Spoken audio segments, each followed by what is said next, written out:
नमस्ते। आप सभी का फिर से एक बार स्वागत है आपके अपने YouTube channel Ayurveda for everyone में। मैं हूं डॉक्टर रूपाली जैन।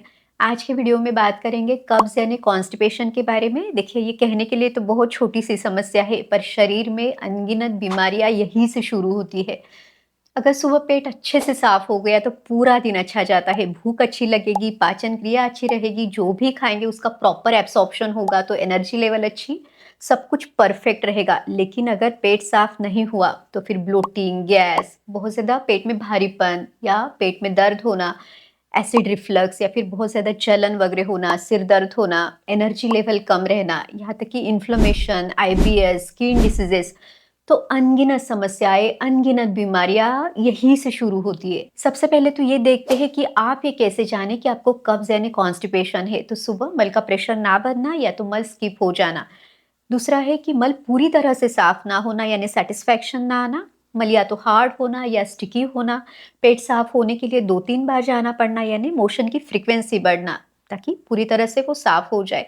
यहाँ तक कि किसी पेट साफ कराने वाली औषधि के ऊपर डिपेंडेंसी आना, कोई लैक्सेटिव लिए बिना पेट साफ ना होना, तो इस तरह के कोई भी लक्षण है तो आपको ये समझना चाहिए कि आपको कब्ज यानी कॉन्स्टिपेशन है। तो आज के वीडियो का उद्देश्य ये है कि बिना किसी दवाई के अपनी तकलीफ को जड़ से दूर आप कैसे करें। तो इसके लिए कब्ज के सबसे बड़े 7 कारण कौन से हैं और उसके लिए बहुत ही बढ़िया ऐसे 7 आयुर्वेदिक उपाय आप कौन से कर सकते हैं, तो इसकी पूरी जानकारी हम इस वीडियो में लेंगे।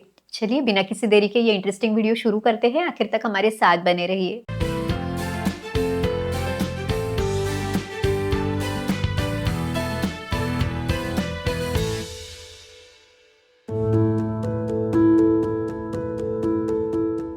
हर व्यक्ति की प्रकृति यानी बॉडी टाइप के अनुसार उसकी पाचन क्षमता अलग अलग रहती है। तो हर व्यक्ति में अग्नि और कोष्ठ ये अलग अलग है, इसको थोड़ा समझते हैं। देखिए, अगर किसी की वात की प्रकृति है तो वात प्रकृति में विषम अग्नि और क्रूर कोष्ठ बताया हुआ है। विषम अग्नि, विषमता यानी भूख कम ज्यादा रहना, कभी बहुत अच्छे से भूख लगना, कभी ना लगना, कभी खाना अच्छे से पचना तो कभी ना पचना। साथ ही में इसमें क्रूर कोष्ठ दिया हुआ है यानी आंतों में, इंटेस्टाइन में एक तरह से ड्राइनेस रहेगा, तो स्टूल हार्ड बनेगा, पेट कभी अच्छे से साफ होगा या कभी नहीं होगा, तो इसमें भी विषमता रहेगी। उम्र के अनुसार भी शरीर में ये वात बढ़ता है। जैसे वृद्धावस्था जो है वो वात प्रधान अवस्था है। ऋतु के अनुसार भी, जैसे कि बारिश का मौसम है, ठंडियों का मौसम है, इसमें भी शरीर में ये वात बढ़ता है, रूखापन बढ़ता है। तो पेट ना साफ होना इस समय पे या वात बढ़ने के बाद भी दिखाई देता है। देखिए, नाभि के नीचे का जो स्थान है वो अपान वायु का है, तो अपान वायु मल, मूत्र, शुक्र, आर्तव, इन सबको सुखपूर्वक शरीर से बाहर निकालता है। जब अपान वायु की विकृति होती है तो भी कब्ज की समस्या आमतौर पर दिखाई देती है। जो लोग पित्त प्रकृति के हैं उनका तीक्ष्ण अग्नि है यानी पाचन क्रिया बहुत अच्छी, भूख बहुत अच्छी। ऐसे लोगों में पेट भी अच्छे से सुखपूर्वक साफ हो जाता है, मृदु कोष्ठ बताया हुआ है। लेकिन अगर ये लोग बहुत ज्यादा तीखी मसालेदार चीजें, गर्म तासीर की चीजें लेते हैं तो इनकी मोशन की फ्रीक्वेंसी बढ़ जाएगी। मल में जलन होना, मलद्वार में जलन होना, मल में से कभी खून निकलना, इस तरह की समस्या इनमें देखी जाएगी।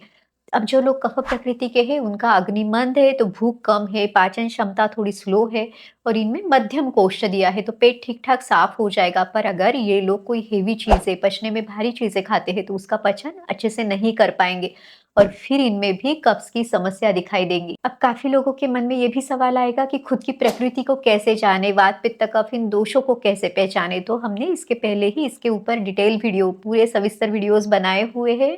पूरी प्लेलिस्ट है know your Ayurvedic body type, तो आप सर्च कर सकते हैं। आपको चैनल में जाना है, प्लेलिस्ट में जाके आपको सर्च करना है, तो प्रकृति से संबंधित जितने भी वीडियोस है वो आप देख सकते हैं।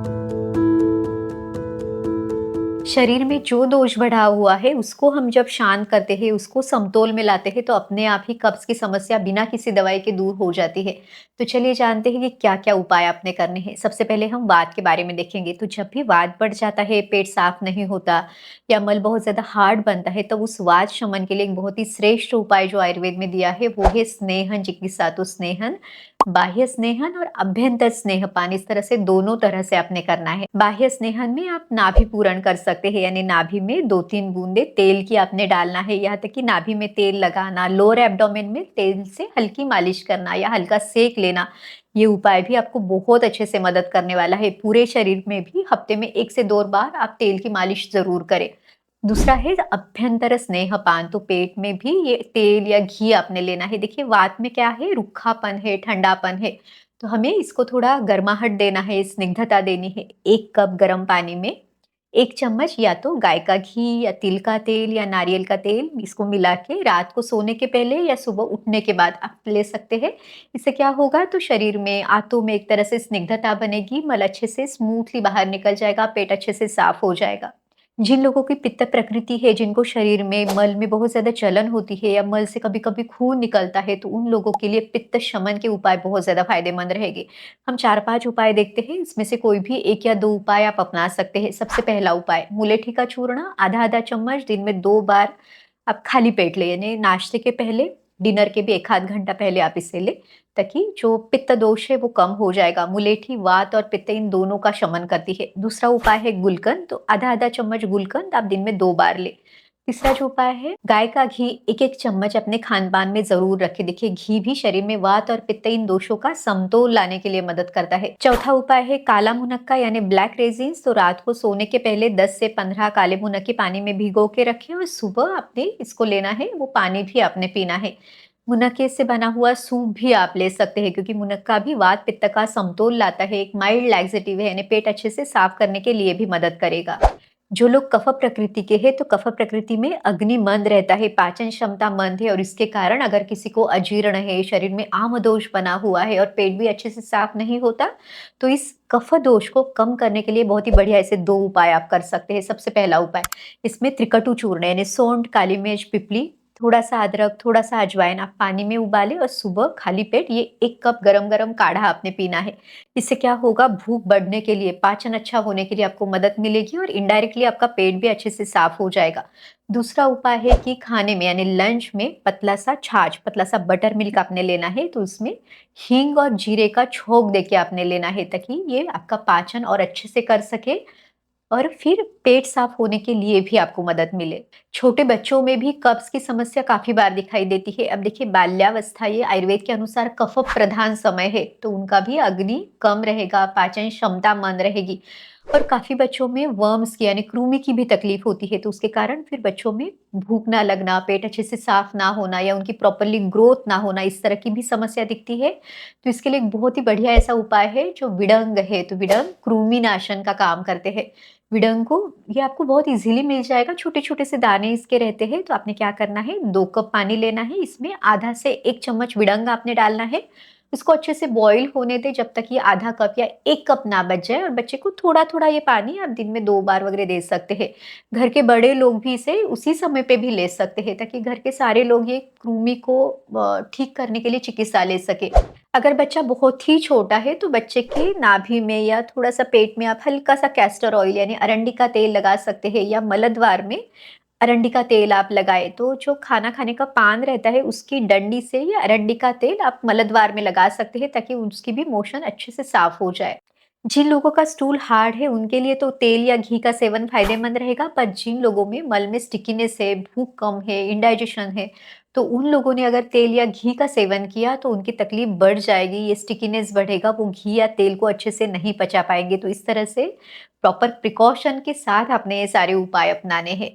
अब देखिए अगर आपको ये पता ही नहीं चल रहा है कि वात पित्त का कौन-सा दोष बढ़ा हुआ है, या तीनों दोषों के कुछ-कुछ लक्षण अगर आपको दिखाई दे रहे हैं, तो इसमें सबसे बढ़िया ऐसा उपाय है सीसीएफ वाटर, यानी जीरा, धनिया, सौंफ का पानी, क्यूमिन, कोरिएंडर, फेनिल सीड का पानी। इसके ऊपर डिटेल वीडियो है, वो वीडियो भी आप ज़रूर देखें। तो जिन लोगों की वात की प्रकृति है, वो धनिया, जीरा, सौंफ को तीनों को समान मात्रा में ले सकते हैं। जिनकी पित्त की प्रकृति है, वो लोग धनिया थोड़ा ज़्यादा डालें। जिन लोगों की कफ की प्रकृति या तकलीफ है, वो लोग जीरे का सेवन थोड़ा-सा ज़्यादा करें। तो इन तीनों को रात भर पानी में भिगो के रखें और सुबह इसको उबाल के 1 कप ये सीसीएफ टी आप ले सकते हैं, ताकि तीनों दोषों का समतोल आए, पाचन क्रिया अच्छी हो और पेट साफ होने के लिए भी आपको मदद मिले। आयुर्वेद में किसी भी बीमारी की जो सबसे पहली चिकित्सा बताई जाती है, वो है निदान परिवर्जन, यानी उस बीमारी के कारण को दूर करना। तो कब्ज का क्या कारण है वो समझना बहुत जरूरी है। जैसे उदाहरण के तौर पे देखते हैं कि अगर किसी की कोई मेडिसिन किसी दूसरी बीमारी के लिए चल रही है, जैसे एग्जाम्पल, अगर किसी को बहुत ज्यादा स्ट्रेस एंग्जाइटी है, नींद नहीं आ रही और उसके लिए उनकी साइकेट्रिक मेडिसिन चल रही है, तो उन दवाइयों के कारण भी आपको कब्ज होने वाला है। यहाँ तक कि अगर किसी को एनीमिया के लिए कोई लोह कल्प जैसे आयुर्वेदिक भी अगर आप कोई लोह भस्म वगैरह ले रहे हैं तो उससे भी कॉन्स्टिपेशन होगा। यहाँ तक कि जो एंटासिड है यानी एसिडिटी कम करने की गोलियों से भी कॉन्स्टिपेशन होगा। तो सबसे पहले हमें इन दवाइयों को रोकना ज़रूरी रहता है, ताकि अगर आप कॉन्स्टिपेशन के लिए अलग से कोई भी दवाई ना लें तब भी आपकी वो तकलीफ दूर होने वाली है। तो कब्ज़ के कॉज़ेज़ को देखना ज़रूरी है। इसी के साथ फिजिकल एग्जामिनेशन या कॉजेस को रूल आउट करना भी ज़रूरी है। जैसे कुछ रेयर केसेस में इंटेस्टाइन के कैंसर के कारण भी कब्ज़ बनता है। पर अगर हम इसको इग्नोर ही करते रहे और सिर्फ लैक्सेटिव लेते रहे तो ये तकलीफ आपकी बढ़ सकती है। तो कॉजेस को रूल आउट करना, उसके ऊपर ध्यान रखना, प्रॉपर फिजिकल चेकअप है, यहाँ तक कि कुछ इन्वेस्टिगेशंस वगैरह भी आप कर सकते हैं। अगर किसी व्यक्ति ने अपने पूरे जीवन भर बहुत ही सिंपल सा ट्रेडिशनल होममेड फूड खाया है और फिर सडनली वो अपने फूड में बहुत सारा चेंज करते हैं, जैसे अगर उनको वेट लॉस करना है और उन्होंने फास्टिंग करना शुरू किया या एक बार का मील स्किप कर दिया, या किसी ने वेट गेन के लिए फ्रिक्वेंटली कुछ ना कुछ खाना, बहुत पौष्टिक चीजें लेना शुरू किया, तो इन सभी चीजों का असर आएगा आपके आंतों पे, गट पे, डाइजेशन पे और फिर कब्ज दिखाई देगा। दूसरा है कि कब्ज़ की समस्या से राहत पाने के लिए अगर आप बहुत सारा रॉ फूड, सैलड, स्प्राउट्स इस तरह की चीज़ें अपने डाइट में इंक्लूड करते हैं, तो शॉर्ट टर्म में तो आपको उसका बेनिफिट मिलेगा, पेट भी अच्छे से साफ हो जाएगा, पर लॉन्ग टर्म में क्या होगा, तो इससे शरीर में वात बढ़ेगा, रूखापन बढ़ेगा, क्योंकि ये सारी चीज़ें रूखी है। तो क्या हमें सलाद बिल्कुल भी नहीं खाना चाहिए? तो नहीं, आप बिल्कुल खा सकते हैं, पर इसको एक ट्रेडिशनल वे में लें। जैसे कि या तो खीरा या गाजर या बीटरूट थोड़ा-सा कद्दूकस करके लें, बहुत सारी चीज़ों को मिक्स मत करें, एक दिन में एक ही कुछ लें और उसको चटनी के रूप में आप ले सकते हैं। तो उसके ऊपर थोड़ा-सा हींग, जीरे का छौंक देके, यानी उसमें थोड़ी-सी स्निग्धता आए और कम क्वांटिटी में इसे लें, यानी 1 से 2 चम्मच चटनी आप ये अपने खाने में रख सकते हैं। आयुर्वेद के अनुसार डाइट चार्ट या डाइट प्लान में क्या-क्या चीज़ें होनी चाहिए, तो एक बहुत ही सिंपल सा मील आपने रखना है, easy to digest homemade food, preferably fresh food आपने लेना है, और जैसे कि सिंपल सी दाल है कि मूंग की दाल, मसूर की दाल आप ले, सब्जियों में लौकी, परवल, कद्दू, घिया, तोरी, पंपकिन वगैरह सब्जियां आप अपने खान पान में रखें। घी आप जरूर ले, पतला सा छाछ भी आप ले सकते हैं। यहाँ तक कि जो भी बाकी चटनियां हैं, जैसे कि तिल की चटनी, अलसी की, नारियल की चटनी भी अपने खान पान में रखें, ताकि इससे एक प्रॉपर न्यूट्रिशन आएगा, एक बैलेंस फूड आप ले सकते हैं। शाम के खाने में मूंग की खिचड़ी या मूंग का चीला, ऐसे कुछ हल्का सा फूड आप ले सकते हैं। आमतौर पे एक्सरसाइज को हमेशा ही हेल्दी माना जाता है, पर आयुर्वेद के अनुसार इसमें भी थोड़ी सी सावधानी लेना जरूरी है। अति व्यायाम यानी एक्सेसिव फिजिकल एक्टिविटी से शरीर में वात और पित्त, ये दोनों दोष बढ़ते हैं। स्पेशली अगर आपकी वात और पित्त की प्रकृति है, तो अगर आप बहुत ज्यादा व्यायाम करते हैं, बहुत जिम एक्टिविटी करते हैं, इससे क्या होगा, तो वात बढ़ेगा, तो शरीर में रुखापन बढ़ के आपकी कब्ज की तकलीफ को बढ़ा सकता है। दूसरा है, जो लोग बिल्कुल भी एक्सरसाइज या बिल्कुल भी व्यायाम नहीं करते, जिसे अव्यायाम कहा गया है, स्पेशली जिनकी कफ की प्रकृति है, ओबेसिटी है, पाचन मंद है, अजीर्ण, इंडाइजेशन जैसी तकलीफ उनको हमेशा रहती है, और इन लोगों की बिल्कुल अगर सेडेंटरी लाइफस्टाइल है, तो तब भी उनकी पाचन क्रिया और स्लगिश होने वाली है। तो हमने इसका बैलेंस करना है। बैलेंस किस तरह से करना है, तो आपकी प्रकृति, आपकी सुटेबिलिटी के अनुसार आपने व्यायाम करना है, ना बहुत ज्यादा, ना बिल्कुल ही सेडेंटरी लाइफस्टाइल। आयुर्वेद में अधारणीय वेगों का वर्णन हमें मिलता है। अधारणीय वेग जैसे कि मल, मूत्र, भूख, प्यास, छींक, जम्हाई, सोना, रोना, तो ये सारे नेचुरल अर्जेस है। नियम क्या दिया है, इन वेगों को ना तो हमने रोकना है, ना उनको फोर्सफुली क्रिएट करना है।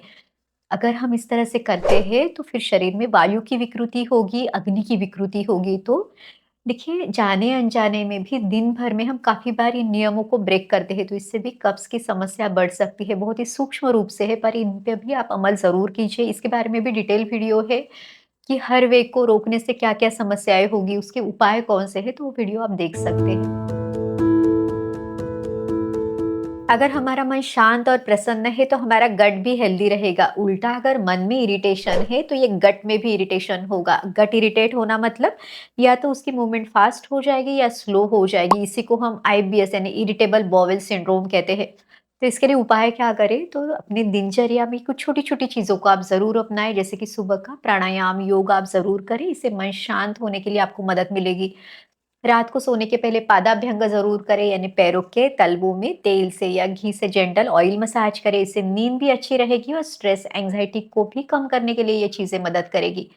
यहाँ तक कि आयुर्वेद में अभ्यंग बहुत ज़्यादा महत्वपूर्ण बताया हुआ है, तो हफ्ते में कम से कम 1 से 2 बार तो भी तिल के तेल से हल्का उसको गुनगुना करके पूरे शरीर पे आप तिल के तेल से मालिश करें। ये वात शमन के लिए एक श्रेष्ठ उपाय दिया है। इससे वात का शमन होगा, नींद अच्छी आएगी, आंतों में पूरे शरीर में एक स्निग्धता बनी रहेगी और पेट भी अच्छे से साफ हो जाएगा।